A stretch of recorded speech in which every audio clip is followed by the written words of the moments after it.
everyone, and welcome to Just for Babies, your weekly guide on how to take care of your fur babies. I'm Christine Jacob Sandejas. I'm Gabby Sandejas. My fur baby. And we are back at the Paw Club. And our topic today, proper nutrition for adult dogs. That's right. Now, the big question really, and I'll address this to all of you, is how old is old when it comes to canines, and how can pet parents like us keep them healthy through, of course, proper nutrition? And to answer these questions, we have back with us again our resident veterinarian, napakagwapo, si Dr. Rocky Velasquez. Hello, Doc. Christine. Hello, Welcome back. Gabby. I'm with our fur baby of the day, Sunny, Beagle.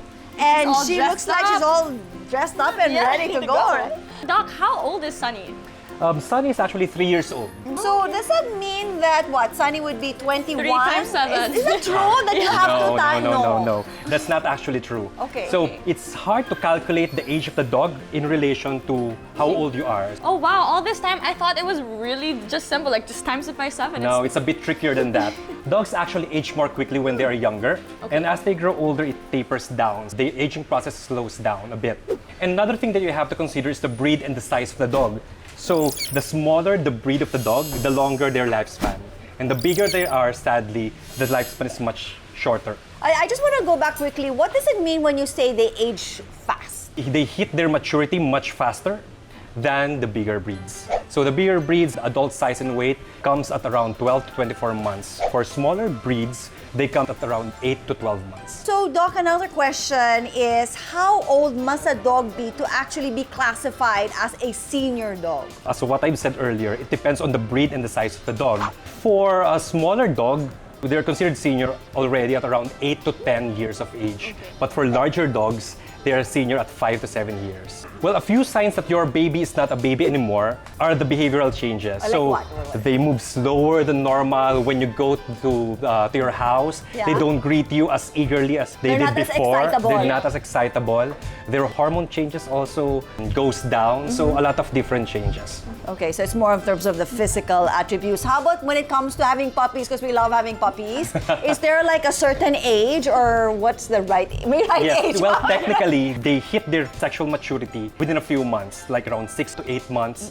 They're already sexually mature, but of course, you're not gonna breed that young. No, diba? hindi ba And pwede? hindi pa, it's not healthy. Oh. And also, they don't have menopause like humans, but their fertility, just like in humans, it goes down as they age. So it's best while they're young. So Doc, like humans, are they more likely to get sick as they get older? Sadly, that's one thing that is the same with humans and with animals. As they grow older, there are more diseases that we're prone to have, like degenerative diseases like joint problems, kidney problems, liver problems, heart conditions, to name a few. Paano yung mga respiratory problems? Is that also common as they age? Yes, because respiratory problems are mainly attributed with a lot of different diseases also. Like when you have a heart condition, you will eventually have respiratory symptoms. When the dog is panting heavily without any stimulus outside, then you should consider having your dog checked.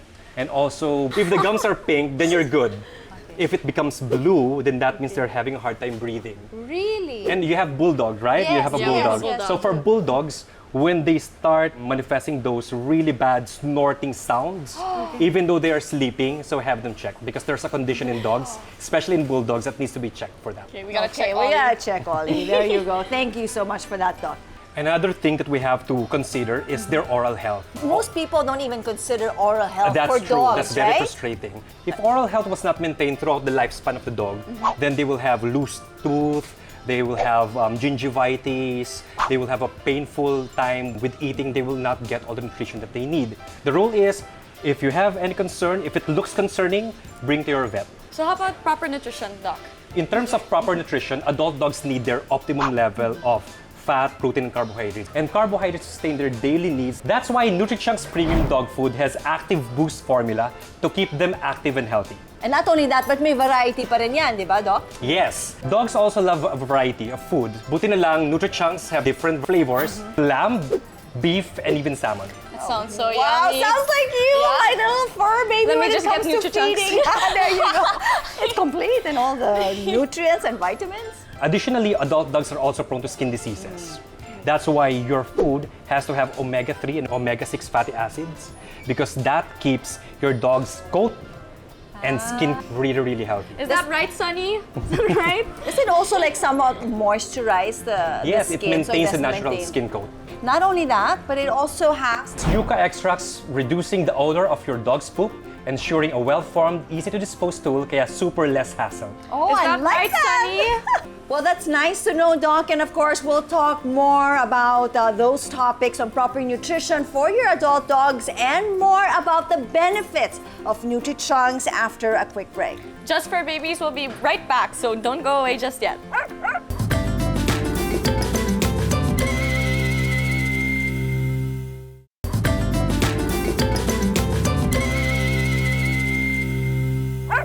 And welcome back to Just for Babies, your weekly guide on how to take care of your fur babies. And you're still with us. I'm Christine Jacobson-Dejas. I'm Gabby Sundes, and we're still here with our resident vet, Dr. Rocky Velasquez, and this sweet little girl, Sunny. Such a behaved furry friend. Well, okay, so earlier we were talking about some health concerns that adult dogs are more prone to getting. Now, how do we address this via proper nutrition? And what are the other things that we should look out for when it comes to taking care of our adult dogs? Adult dogs tend to have loss of their senses, not to mention their weight changes. So when you have a problem with their weight, that pertains to getting obese and getting overweight, and that will mean that the dog might have arthritis or degenerative joint disease. Okay, so it's always best to maintain their proper weight, Proper diba? weight, Not allow yes. them to get too heavy. That also depends on the breed and the size of the dog. So it is the owner's main concern to make sure that the amount of food that they're giving would be enough to sustain the normal weight of the dog. So do not overfeed your dog.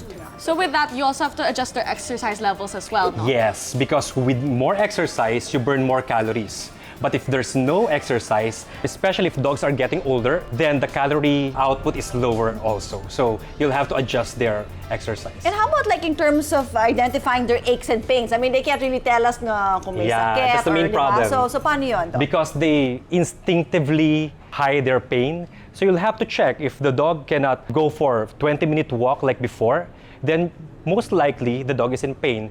But more importantly, if you notice all of these problems, you make sure that you see your vet. And give Go ahead. supplements. We need Yes, supplements. like joint supplements, glucosamine, chondroitin, and omega fatty acids. And of course, just like humans, diba, dogs also tend to deteriorate with age. Yes, and some of these major concerns are, as I mentioned earlier, liver, kidney disease, obesity, and diabetes. The sight, diba, the Yes. hearing, and sometimes they don't even respond anymore to some of the commands we do or we give them, right? So we should not take that against them. We should not see that as the dog behaving bad. Oh no, some owners could misunderstand and punish them, so we have to keep that in mind when dealing with our older dogs. Yes, that's true. It's always best to educate and to study more. And of course, as you said, when in doubt, go and Call check the vet. with your vet. Okay. At the end, of course, we have to make sure that they all get the nutrients, diba, that is needed. And Yes. the only way to do that is to give them the right food. The right food, not just the right amount of food, but the right type of food. Well, Nutri-Chunks actually has a special dog food variant for maintaining your adult dog's health, and it's budget-friendly and complete. And not only that, but it is also balanced, and its active boost formula contains the optimum level of the protein, of the fats, and the carbohydrates. It also has omega-6 and omega-3 fatty acids That's and true. yucca extract, which ensures your pets stay lively and healthy. It's a suitable brand for all breeds, and it's a big hit because of its beef flavor, which Can I just have it now? You're my furry baby. There you go. So the next time you're out shopping for dog food, consider one with a balanced and healthy formula to suit your dog's daily energy needs. And Nutri-Chunk Active Boost formula gives just the right blend, as I said earlier, of the protein, of the fats, and the carbohydrates, and most importantly, the prebiotics for better nutrient absorption. And it helps in the digestion and also gives the dog stronger immune system. And Nutri-Chunks is specially formulated by pet nutrition experts, and as Doc Rocky can confirm, it is vet approved. Just because your fur baby is getting old doesn't mean he can't be listo ganado anymore. Because with Nutri-Chunks, they can. Also, make sure they get proper diet, nutrition and exercise, and constant checkups with your vet.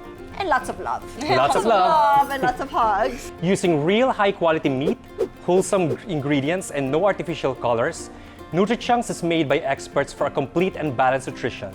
Talagang listo ganado with NutriChunks. Well, guys, we hope you learned as much as we did when it comes to properly caring for your adult fur babies. And thank you once again, Doc Rocky, for welcome. being with us today. And to of you. course, baby Sunny, Sunny. thank you for stopping by. Thank you, Christine and Gabby, for having us here. We'll catch you next time on Just for Babies. Let's see you next time for moms and for dads. Bye now. Sunny!